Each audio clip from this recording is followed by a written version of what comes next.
Pessoal, seguinte, eu tenho uma história para contar para vocês, que eu acho que muitos nunca ouviram essa história antes. Tainá Oliveira, bem-vinda também. Seguinte, quando eu era criança, eu era uma das crianças mais difíceis de lidar. Obrigado pelo feedback, viu, Alex? Muito obrigado. E eu literalmente dava muito trabalho, muito trabalho para minhas professoras no colégio, para minha mãe em casa, porque eu era uma criança muito ativa, muito danada. Nem parece, não sei. E eu me lembro que toda semana, praticamente toda semana, minha mãe tinha que me buscar no colégio com alguma reclamação minha, tá? Porque eu ou me envolvia em uma confusão, ou numa briga, ou eu fazia uma coisa que estava fora das regras lá na escola. Eu não era uma criança que, por exemplo, gostava muito de estudar não, tá? Até mais ou menos a minha oitava série, da oitava série para trás, eu simplesmente passava de ano, tinha muita dificuldade de me concentrar na sala de aula, muita dificuldade, principalmente quando era algo que eu não gostava. Eu acho que das 10 matérias, eu só gostava de geografia e um pouquinho de ciências, de física. O resto eu odiava história, odiava matemática, olha só, engraçado. E eu dava realmente muito trabalho.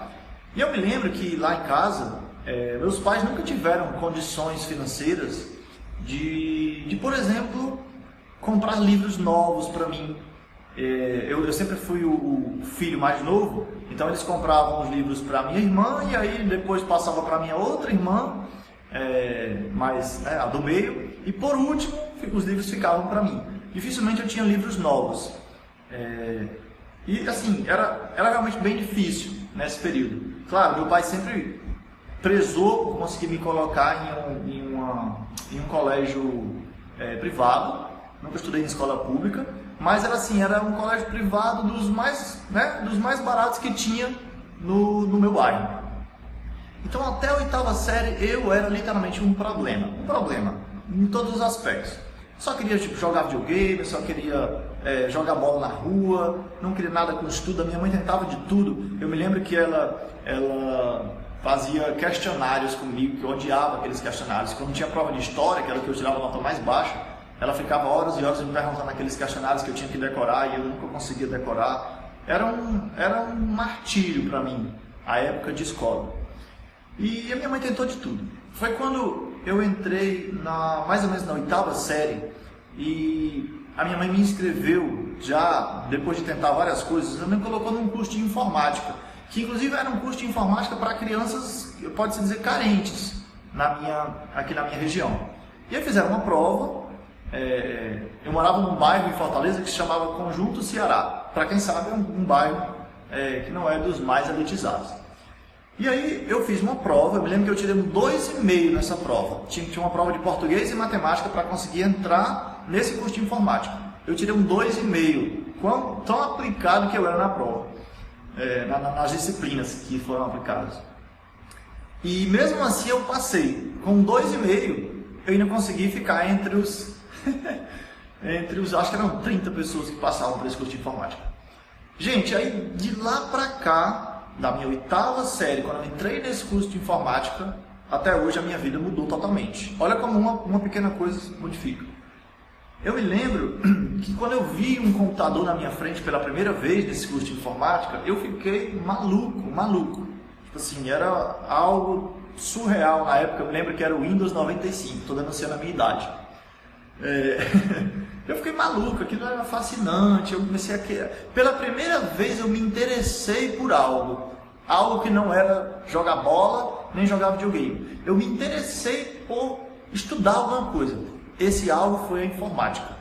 E aí eu me lembro, eu me destaquei muito nesse curso de informática, porque não era uma questão de eu ser uma criança, sei lá, burra. Não, era simplesmente eu não gostava de estudar aquelas matérias da escola. Eu odiava tudo aquilo, eu odiava o sistema, eu odiava a prova, eu odiava como a gente tinha que ter aquela disciplina de estar na sala naquele horário. Para mim era tudo um martírio. Mas o curso de informática me pareceu interessante, aquela coisa ali, é uma tela com várias coisas acontecendo ali dentro, parecia mágico, e você mexia o mouse e o teclado e as coisas iam aparecendo. Na época, o Windows 95 estava explodindo, né? Então aquilo era tudo muito novo para as pessoas. E aí eu me lembro que eu tomei gosto, meu Deus, eu chegava cedo, saía tarde, eu era o melhor aluno disparado, eu saí do pior da sala para o melhor do meu curso. Eu fui tão bom no curso de informática, relembrando, era um curso de informática para crianças de baixa renda. E eu me destaquei tanto que eu fui convidado para ser monitor da turma seguinte. Eu fiquei maluco com isso também. Então eu ia passar a ensinar outras crianças que iam entrar para o projeto futuro. Aquilo para mim foi fantástico. Eu me lembro que, graças a essa mudança, eu comecei a entender mais sobre raciocínio lógico, porque quando você estuda informática, a gente tem que estudar Excel, queira ou não, eu ia ter que entender um pouco mais de raciocínio lógico, as operações matemáticas, e eu comecei a melhorar na escola também. E quando eu comecei a melhorar na escola, a minha mãe me mudou de colégio, colocou num colégio melhor. Eu lembro que eu estudava num colégio que chamava João Paulo II, lá no Corno do Ceará, um bairro bem mais humilde aqui de Fortaleza. E ela me tirou de lá e me colocou no Lourenço Filho, que é um colégio já mais, né, fica na Aldeota, né, e o nível de exigência já era maior.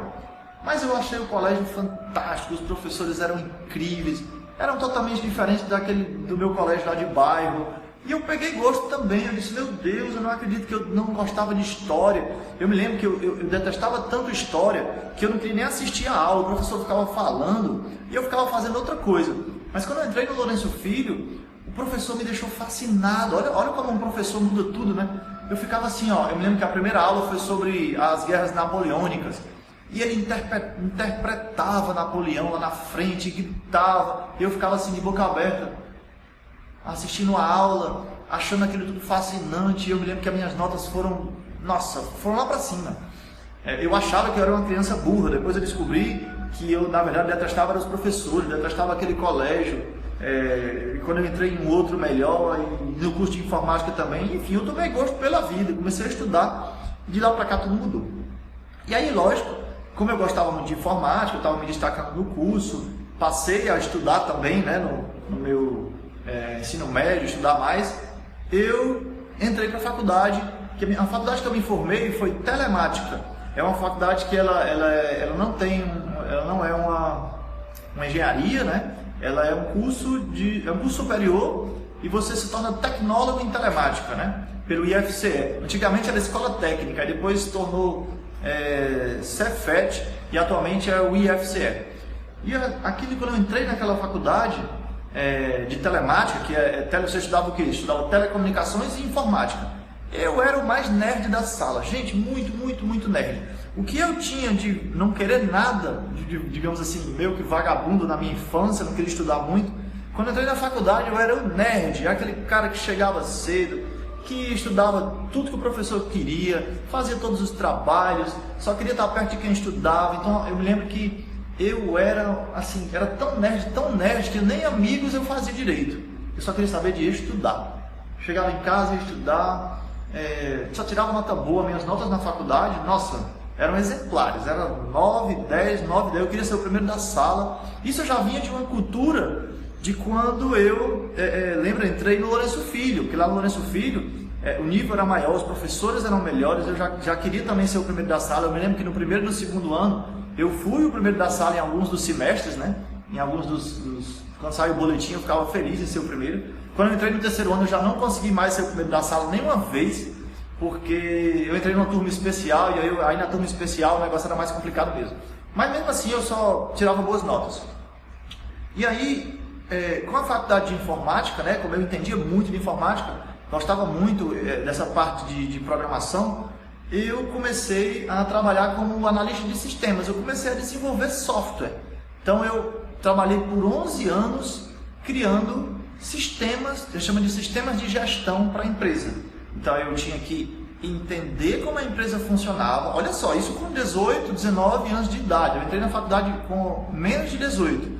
Eu passei no vestibular, eu não tinha carteira de reservista. Eu fiquei morrendo de medo de não conseguir a minha inscrição, porque eu não tinha me alistado ainda, não tinha me apresentado ainda. Eu precisava apresentar a carteira de alistamento militar. Mas deu tudo certo, eles deram um prazo lá, eu consegui tirar a carteira e me inscrevi. Então, eu mais ou menos com 20 anos eu já estava trabalhando no mercado. Nossa, e eu era assim, tipo, um nerd total. Aquele nerd, aquele cara que trabalhava muito, que estudava muito, sempre estudava informática, gostava muito de informática, programação, analista de sistemas e tal. Me destacava muito na empresa, batia todas as metas, tinha ranking lá também. Eu acho que desde o colégio, quando eu comecei a estudar mais, eu fiquei com essa neura de querer ser o melhor. Então eu queria também ser o melhor na minha empresa, eu queria bater todas as metas, eu queria realmente me destacar. E aí eu desenvolvia software, né? Como eu falei, software para empresas. E esses softwares, eles me faziam aprender muito sobre como funciona uma empresa. Porque, por exemplo, eu me lembro que eu desenvolvi um sistema para uma empresa de combustíveis, a SP Distribuidoras. É uma empresa, é como, enfim, é um posto de gasolina, mas que tem os postos SP, né, aqui de Fortaleza, mas tem a distribuidora do combustível também. Então você imagina eu entender tudo que está por trás do estoque, das finanças de uma empresa como essa, de uma grande empresa como essa, do controle de pagamentos, dos funcionários, da gestão, dos processos. Eu tinha que entender tudo como é que a empresa funcionava para desenvolver um software que rodasse naquela empresa e otimizasse os processos daquela empresa. Então eu me lembro que eu desenvolvi um sistema para Camicado. Quem conhece a Camicado? É um grande varejista, né, que hoje, na época que eu desenvolvi o software para Camicado, ela era em São Paulo. Hoje tem no Brasil todo, aqui em Fortaleza, inclusive no Iguatemi, tem uma loja da Camicado. E é uma grande varejista. Então ela tinha web commerce, já vendia online naquela época, estou falando aqui do ano, sei lá, nós estamos aqui, eu entrei na faculdade em 95, 2002, tá? 2003. Ela já tinha um comércio eletrônico e eu que desenvolvi esse comércio eletrônico da Camicado. Então, vendas online, já passava cartão online. Eu fiz toda a parte deles também de frente de loja, que a gente chama, né? Quando alguém chegava para comprar um produto na loja da Camicado, tinha um software rodando lá, um caixa, né? Esse caixa que emite o cupom fiscal. Fui eu que desenvolvi também para rodar na Camicado. Então, assim, eu era o cara da TI, o cara que entendia de informática pra caramba. E aí eu me lembro que chegou uma época que eu comecei a me cansar. Depois de trabalhar, eu trabalhei 11 anos desenvolvendo software, tá? Na área de TI. Só que depois de mais ou menos uns 6 anos fazendo isso, eu cansei. Eu cansei no sentido de que eu não via mais desafio naquele trabalho. Eu fazia sempre praticamente a mesma coisa, desenvolvia softwares, os softwares eram semelhantes. Por mais que uma empresa tivesse a diferença para outra, mas os softwares eles eram semelhantes, eram softwares financeiros, de estoque, de controle de pagamento, né, de frente de caixa, de gestão, softwares que eram parecidos, tinham adaptações de uma empresa para outra. E aí quando eu fiquei um pouco entediado, eu me lembro que os meus sábados eram disponíveis. Eu nunca trabalhei sábado e domingo, né? Pelo menos antes de trabalhar com dança. Não trabalhava sábado e domingo. Na época eu trabalhava com informática, era de segunda a sexta, eu batia ponto e tal. Normal, saía às 18 horas, tudo certinho. E aí eu decidi fazer aula de dança, não sei. Me lembrei. Um dos meus alunos, um dos meus amigos de faculdade, um certo dia ele me chamou: Cleiton, por que tu não faz aula de dança? Eu estou fazendo lá no local, vamos lá comigo. E aí eu, muito nerd, eu tinha muita dificuldade, para você ter uma ideia, de falar como eu estou falando aqui. Eu errava muito as palavras, eu era muito tímido, a minha postura era muito curva. Eu não conseguia, por exemplo, conversar com uma pessoa olhando nos olhos, isso era muito difícil para mim. Afinal de contas, eu era muito bom de lidar com máquinas, né? Trabalhar no computador o dia todo. Mas eu topei o desafio, porque eu estava assim, no nível de estresse muito grande. Para quem trabalha com informática, sabe do que eu estou dizendo. Você lida resolvendo problemas, né? Problema de um sistema que caiu, problema de um sistema que está lento, de um sistema que ele deveria fazer uma coisa, mas não está fazendo direito, tem que corrigir um bug, um problema. Então são problemas em cima de problemas e é um pouco estressante essa rotina de programador. E eu vou topar, eu vou conhecer esse projeto aí. E aí eu decidi começar a dançar. E foi um outro momento da minha vida, assim como aquele dia que eu conheci a informática, foi um outro momento que a minha cabeça explodiu, assim, ó. Quando eu vi o computador na minha frente, eu surtei, Eu disse, uau, isso é incrível, eu quero aprender mais. E quando eu conheci a dança, eu surtei também. Olha que louco, né? Totalmente oposto, não tem nada a ver uma coisa com a outra, né? Nada a ver, são opostos. Uma lida com gente, a outra lida com máquina, né? E eu me lembro que eu gostei tanto da dança que eu me inscrevi no projeto. É um projeto que se chamava Dançar Faz Bem. Aliás, ele ainda existe aqui em Fortaleza. E eu me inscrevi, comecei a fazer aulas. Chegou um momento que eu comecei a gostar tanto que eu comecei a fazer aula não só no sábado, eu comecei a sair do trabalho e fazer aula de terça-feira. Então eu lembro que era terça e sábado. Depois eu aumentei para terça e quinta, porque eu comecei a ser monitor de um projeto de dança, né? Tudo que eu faço, eu gosto, né? Eu gosto muito, fico muito apaixonado por aquilo.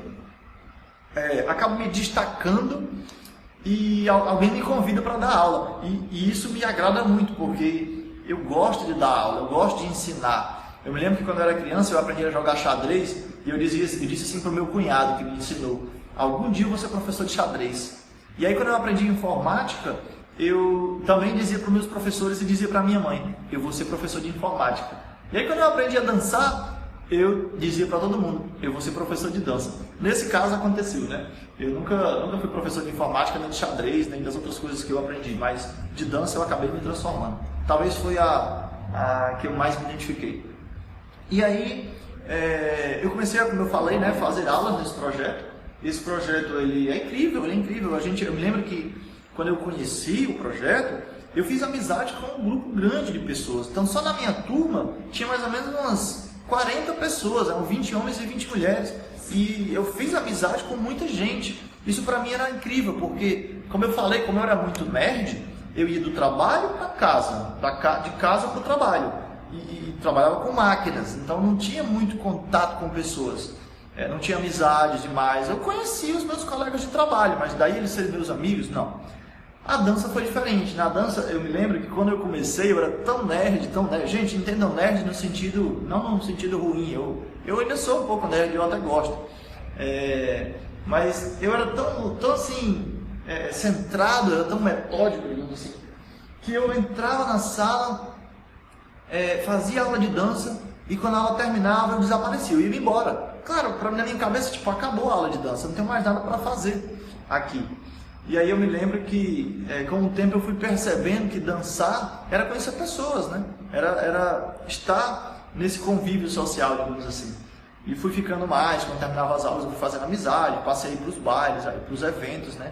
E, literalmente, a dança, nesse caso, ela começou a transformar a minha vida, porque eu era aquele cara muito introvertido e a dança, nossa, quebrou muitas barreiras que eu tinha internas, de timidez, de dificuldade de falar, de dar a minha opinião. Eu era muito calado, assim, muito tímido, e a dança foi realmente uma transformação. Até que eu conheci comecei a namorar com uma das pessoas que estava na dança, que é a minha atual esposa, a Léo Miranda. A gente começou a namorar, ela inclusive era minha professora lá, tá?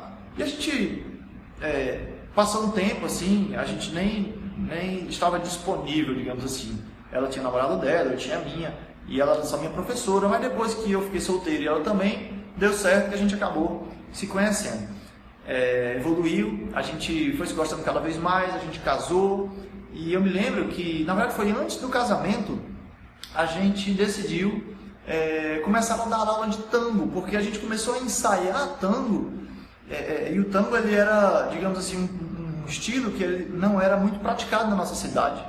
E a gente pensou, poxa, vamos então ensaiar, é tão bonito, parece que é difícil, mas vamos tentar. E eu sempre fui essa pessoa que gosto de desafios, eu não sei, eu gosto das coisas difíceis. O tango me pareceu desafiador e eu decidi aprender. E aquilo foi uma outra coisa que me fascinou. Se eu já gostava muito de dança em geral, quando eu conheci o tango, a paixão foi maior ainda. Eu me lembro que a gente foi para Buenos Aires, todo santo ano a gente estava em Buenos Aires. A gente começou a estudar a fundo, começamos a dar aula de tango. Então a gente tinha um projeto que se chamava Dança e Tango. E esse projeto, ele nasceu como? Eu olhava para minha esposa, que trabalhava com dança, né? Já na época ela dava aula de dança, ela é formada em educação física, então ela não só de dança, mas trabalhava também com outras coisas, com hidroginástica, né? Ela tinha as atividades dela. E dava muita aula particular também. E eu me lembro que eu ficava pensando, caramba, será que vale a pena esse teu trabalho? Tu dando aula particular? Porque assim, era um hábito, era um costume de quem trabalha com dança, né? Naquela época já era e hoje ainda é. E eu, na minha cabeça, eu tinha já uma visão empreendedora, afinal de contas, como eu falei, eu trabalhei com informática durante muitos anos, numa empresa onde tinha dois caras que eram muito empreendedores e eu tinha muito contato com eles, então eu pegava muito a visão deles, sabe? A visão de negócios deles, a visão como eles pensavam estrategicamente, como eles queriam crescer, como eles não estavam conformados com o que eles já conquistavam. E eu peguei muito essa inspiração de duas pessoas, chamavam Caíto e José Luiz. E quando eu conheci o trabalho da Bel, né, ela lutando para dar certo com a dança, dando aula particular, panfletando para trazer pessoas para a dança, era uma vida onde ela dava muita aula, ela trabalhava muito e não ganhava bem, porque dando aula particular você não consegue rentabilizar muito a sua hora, digamos assim, né? E eu dizia assim para ela, a gente deveria tentar abrir turmas, montar uma turma de tango, já que a gente está ensaiando tango, já que a gente gosta de dançar tango. A gente estava até numa companhia de tango, né, que a gente ensaiava para se apresentar em espetáculos aqui na nossa cidade. Por que a gente não monta uma turma? Aí a gente ficou muito na dúvida, né, porque a gente via lá no Dançar Faz Bem um projeto, que ele era meio que um projeto social, então o preço era muito em conta. A gente via as turmas funcionando, mas a gente pensava, será que quando a gente divulgar essas turmas com um preço um pouco mais caro, né? Afinal de contas a gente vai ter um custo, a gente precisa, não é um projeto social, é um projeto que a gente quer fazer para rentabilizar mais o teu trabalho, será que vai dar certo? E aí eu pensei, não, eu vou tentar me inspirar no que esse projeto faz, agregar com o conhecimento que eu já tenho de marketing, afinal de contas, como eu falei, eu já entendi, eu já estudava muito sobre isso por conta do meu outro trabalho, né?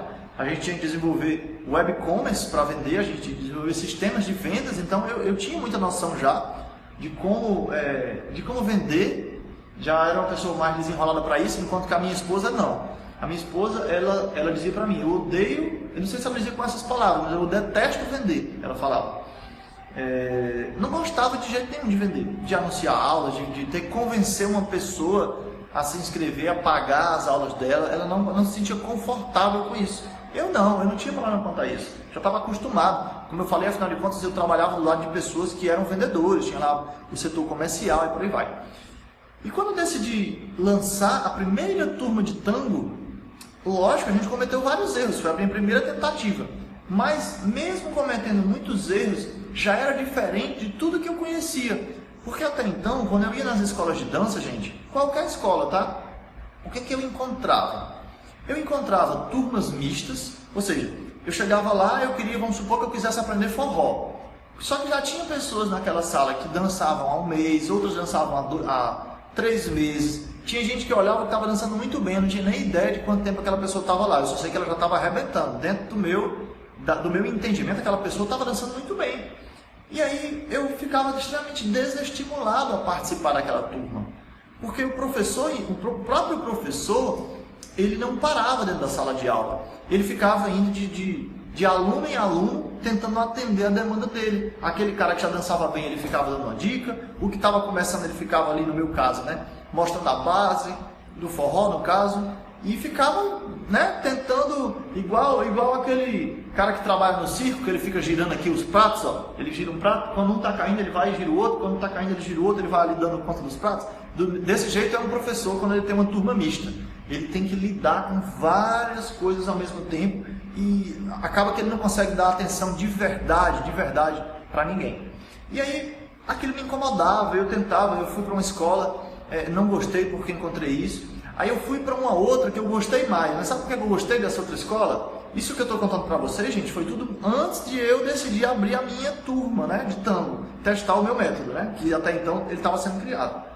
Eu gostei de uma outra escola porque ela praticamente é aula particular. Quando eu cheguei lá, tinha eu, mais 2 pessoas na sala, as 2 também estavam meio que começando. A gente ficava na frente do espelho fazendo a base. O professor, eu me lembro que ele colocava a gente assim, uns 40 minutos na frente do espelho repetindo uma base. 15 minutos uma, depois 15 minutos a outra base, depois mais 15 minutos a outra base. Ele ficava modificando, a gente fazendo.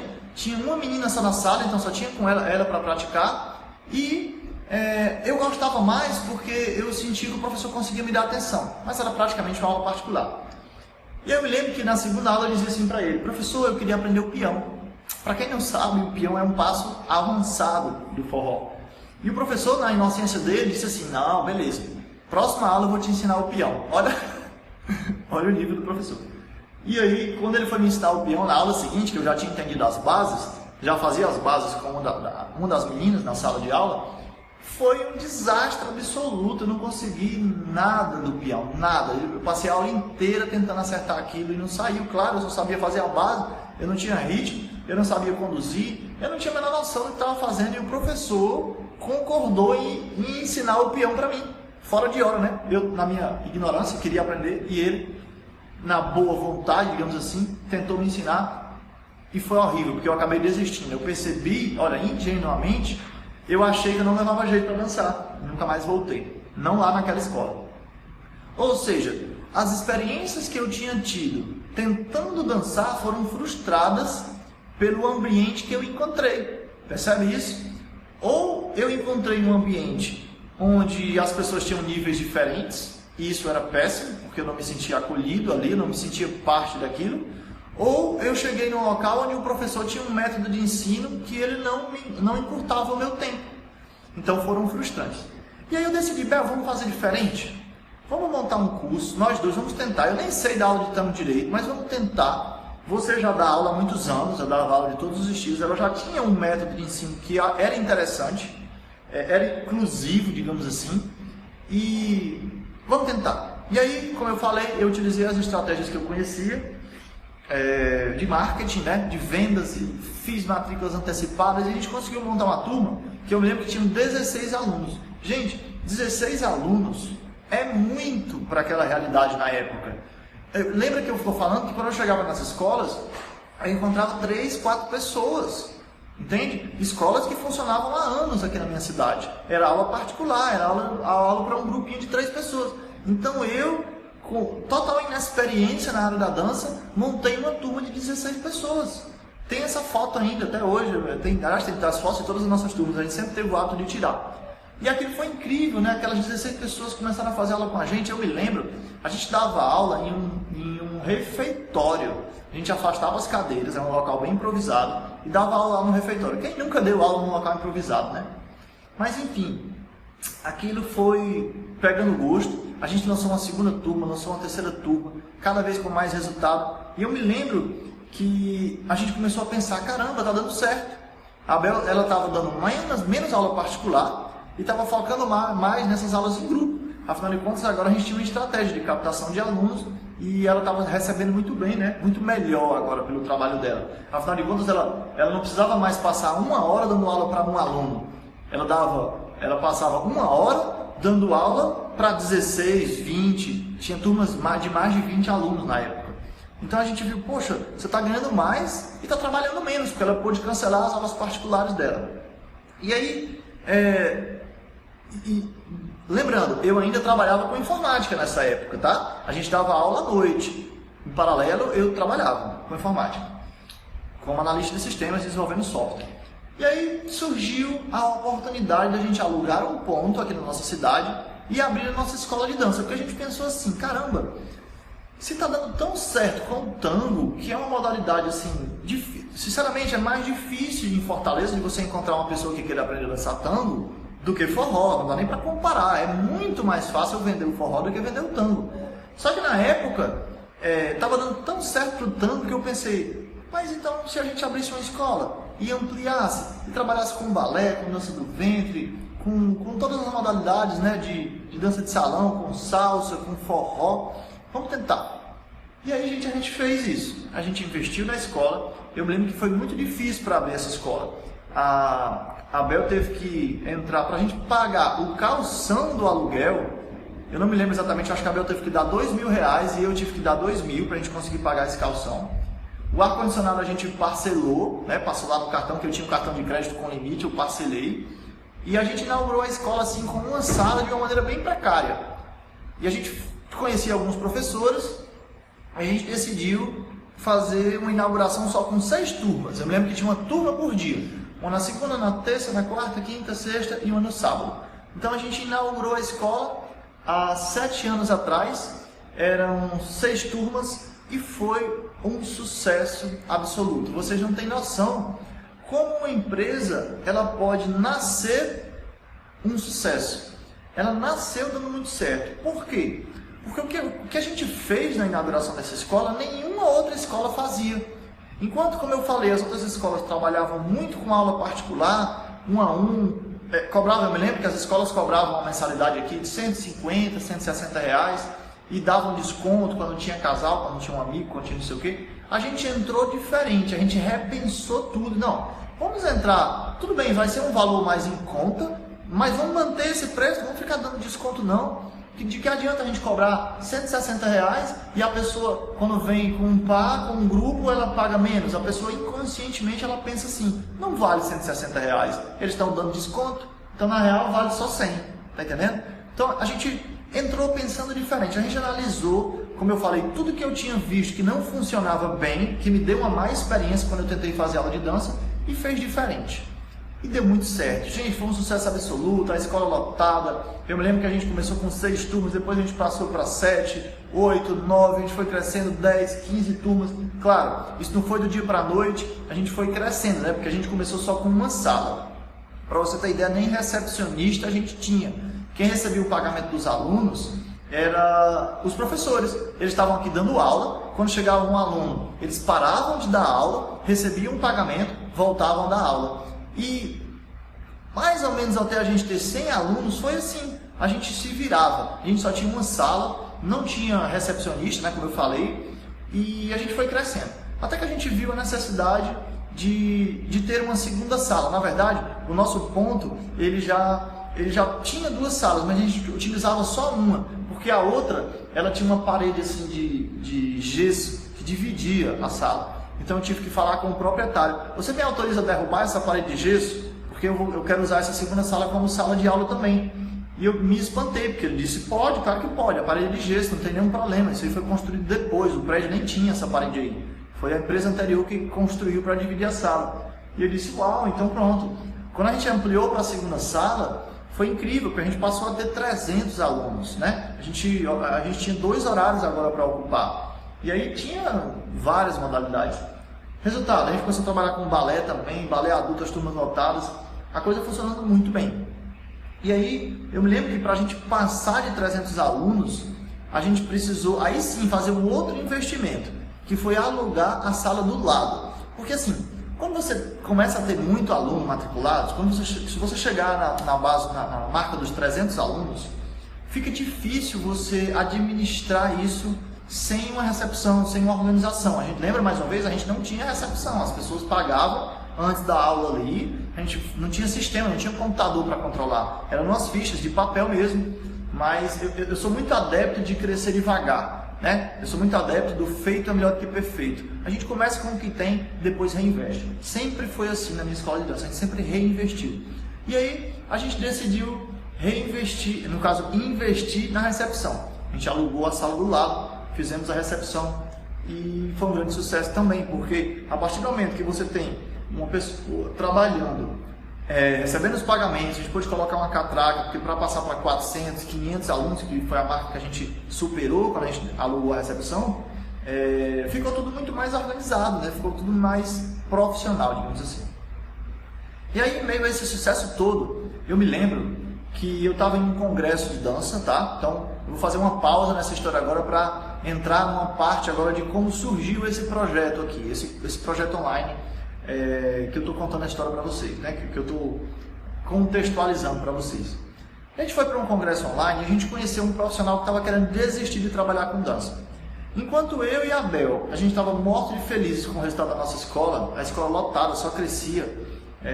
A gente teve que parar de abrir turmas porque não dava mais, não tinha mais espaço. Se a gente quisesse crescer mais, a gente tinha que alugar uma outra sede, uma filial e tal. Então, enquanto a gente estava com um sucesso gigantesco, a gente conhecia profissionais nos congressos que a gente ia, que também trabalhavam com dança, mas que estavam com dificuldade, não tinham alunos, não conseguiam fazer a escola bombar, estavam em dívidas, pelo contrário, estavam endividados, estavam querendo desistir da dança. E aí eu me lembro que a minha esposa conheceu um desses profissionais, que era amigo nosso, né? Ele dançava tango também, era professor e tal. A gente conheceu esse profissional em um dos congressos. E como eu falei, ele estava querendo desistir. E aí a Bel chegou para mim e disse assim: Cleison, conversa com ele, dá umas dicas para ele, porque se a nossa escola está dando tão certo, a gente lota as turmas, a gente tem mais de 500 alunos matriculados, a gente não tem nem vaga mais para receber aluno, a gente encerra vaga, toda turma que a gente abre lota, a coisa funciona tão bem. Conversa com ele, dá umas dicas para ele, tenta ajudar ele, porque se ele não tem, tipo, ele está querendo desistir da dança, ele vai parar de dar aula de dança. Aí eu disse assim: Bel, eu confesso para vocês, tá? Na minha mentalidade de escassez na época, eu cheguei para ele e disse: Bel, por que eu vou ajudar ele? Oxe! Tipo, eu criei uma estratégia, eu criei um negócio, eu estudei, eu me capacitei, estou fazendo a minha escola lotar, por que eu vou ajudar essa pessoa? E aí, eu não simpatizei com a ideia, eu relutei em ensinar o que eu sabia, relutei muito. E olha a diferença, né? Hoje eu tenho um canal no YouTube que ensina tudo de graça, mas enfim. Na época, meu primeiro pensamento, a minha mentalidade era: se eu criei uma estratégia, eu vou guardar ela só para mim. Entende? Eu criei, isso funciona, por que eu vou entregar para todo mundo? E aí, era essa a minha opinião. Só que eu me sentei para conversar com ele sem querer entregar o jogo, mas eu não consegui. Quando eu comecei a conversar com ele, que eu senti a dor dele, aí foi muito mais forte do que eu. Eu senti realmente, eu olhei, eu vi um ser humano, uma pessoa talentosa, uma pessoa inteligente, uma pessoa que dança e dá aula muito bem, desistindo da dança, desistindo. Literalmente ele ia entregar o ponto, ele ia parar de dar aula de dança, ia buscar outra coisa na vida. Aí eu pensei: eu vou ajudar ele, vou ajudar. E eu comecei ali mesmo, no congresso de tango, e eu comecei a ajudar ele e ensinar tudo que eu sabia. Lógico, eu não estava ensinando de uma forma organizada, eu estava falando como eu estou falando aqui para você. Tudo que eu sabia, eu estava dizendo para ele: olha, é assim que tu tem que divulgar, é assim que tem que ser as tuas aulas, é assim que tu tem que administrar a escola, tu tem que ter cuidado nas finanças nisso, nisso e nisso, tem que estar atento a esses pontos. E eu passei assim, ó, vocês já perceberam que eu gosto muito de falar, né? Eu passei um bom tempo falando para ele tudo que eu acho que ele tinha que, tudo que eu achava que ele tinha que mudar na escola dele. E aí ele ficou assim calado, maravilhado, escutando tudo que eu estava dizendo. E ele chegou para mim e disse assim: Cleison, primeira coisa que ele falou: tu é de Capricórnio, né?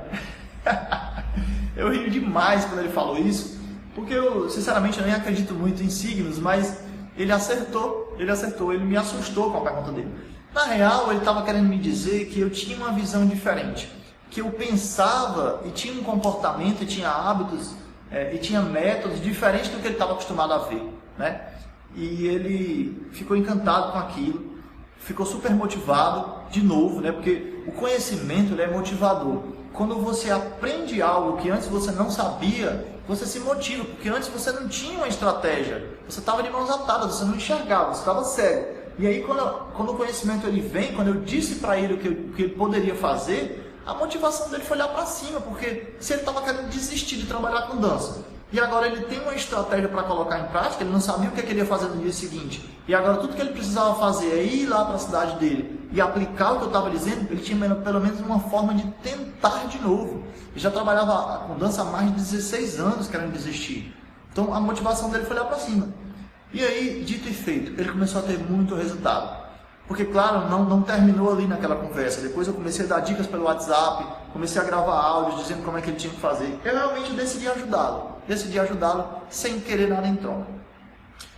E aí nessa hora, quando isso aconteceu e ele começou a ter resultado, eu me lembro que ele divulgava as turmas dele, aí lotava as turmas, mandava foto para mim: Cleison, cara, você é incrível, muito obrigado pela ajuda que você me deu, olha aqui a foto das minhas turmas, e cada turma que ele abria, ele me mandava foto. Então foi a primeira pessoa que eu ajudei, meio que sem querer, tipo, como eu falei, eu nem queria, mas funcionou. Aí eu comecei a pensar: caramba, deu certo para mim e está dando certo para outras pessoas também. E aí veio a ideia: por que não então levar esse conteúdo para as pessoas? Vou criar um canal do YouTube, vou começar a produzir conteúdo, vou começar a ensinar as pessoas esse conhecimento que eu tenho e realmente ajudar os profissionais. Essa talvez seja a minha missão. E eu descobri a minha missão nesse momento. Foi muito louco, né? Foi nessa hora que eu descobri o que é que eu queria ficar fazendo, o que é que eu queria continuar fazendo. E aí eu criei o canal no YouTube, comecei a ajudar outros profissionais. esses profissionais que começaram a acompanhar esse canal, começaram a ter resultado também, começaram a ter mais alunos, né? Porque antes dava aula particular, agora tem turma com 5 pessoas, com 10 pessoas. E aí eu decidi criar um curso online, porque eu pensei, poxa, o canal do YouTube ele é legal, o Instagram ele é legal, o Facebook também, mas eu preciso organizar isso em um passo a passo. Porque a informação, quando você pega ela nas mídias sociais, geralmente ela é quebrada, né? É uma coisa aqui, outra ali, outra ali. E se eu criar um passo a passo, se eu criar realmente um curso online, onde que as pessoas possam entender o método do início até o fim. O que fazer? Qual o primeiro passo, Cris? Acho que essa é a maior dúvida que me perguntam, que me tiram, né? Qual o primeiro passo? O que eu preciso fazer para começar? Eu estou aqui, eu não tenho alunos, eu não tenho a quantidade de alunos que eu queria, eu estou passando dificuldade com a dança e eu queria começar. Aí eu vou lá e tem um curso para que a pessoa possa pegar do início ao fim. E aí ela vai ter um passo a passo, ela vai ter dúvidas. Quando ela tem dúvidas, ela pode me consultar. Então perceba que eu contei toda uma história de como nasceu o curso Turma Sempre Cheia. E por que eu estou te contando toda essa história?